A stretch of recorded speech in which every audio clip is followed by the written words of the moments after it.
Halo saudara mahasiswa, senang saya bisa menyapa kembali pada mata kuliah tata kelola pemerintahan pada sesi ini ya. Topik yang kita bahas mengenai fungsi-fungsi tata kelola pemerintahan. Banyak sebetulnya ya tata kelola pemerintahan fungsi-fungsinya.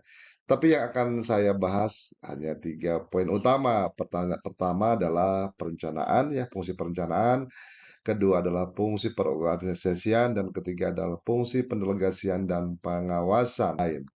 Saudara-saudara mahasiswa, di dalam perencanaan di dalam pemerintahan ini, tentu saja ini diperlukan sebagai proses ya dalam menentukan tujuan yang akan dicapai, serta langkah-langkah apa yang harus dilakukan untuk mencapai tujuan tersebut.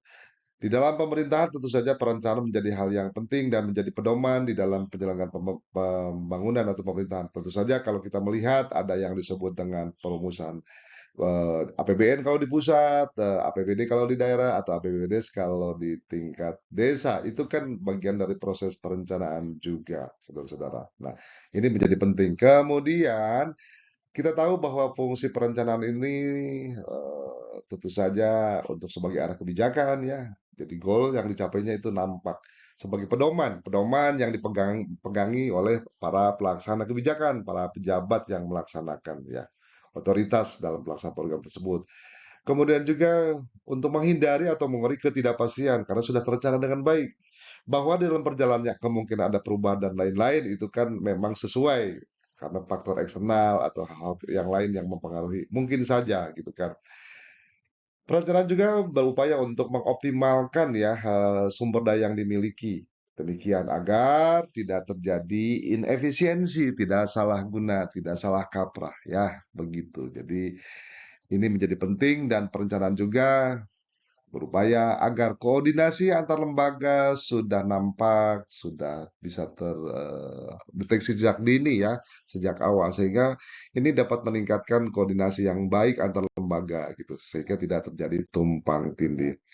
Di dalam perorganisasian, saudara-saudara, ini menjadi penting karena pengorganisasian ini merupakan proses ya, bagaimana mengatur, bagaimana mengarahkan sumber daya yang dimiliki, terutama sumber daya manusia dan sumber daya lainnya yang mendukung ya, modal ya, sumber daya alam dan seterusnya, termasuk juga peralatan. Sehingga dengan pengorganisasian akan terhindar dari yang namanya ketidakefektifan dan ketidakefisienan. Begitu ya.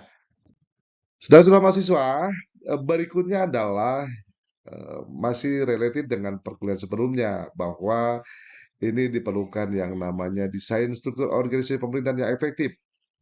Tentu saja di sini untuk memperjelas bagaimana pembagian tugas, meningkatkan koordinasi aparatur pemerintahan, ya, memudahkan pengawasan dan mendukung ketercapaian efektivitas dari kebijakan yang telah dibuat. Dalam pendelegasian wewenang, saudara-saudara mahasiswa, jelas di sini rentang kendalinya ya. Jadi the right man on the right place ya sesuai dengan tingkatannya itu harus mampu menempatkan kewenangan-kewenangan secara jelas sehingga masing-masing tidak terjadi tumpang tindih.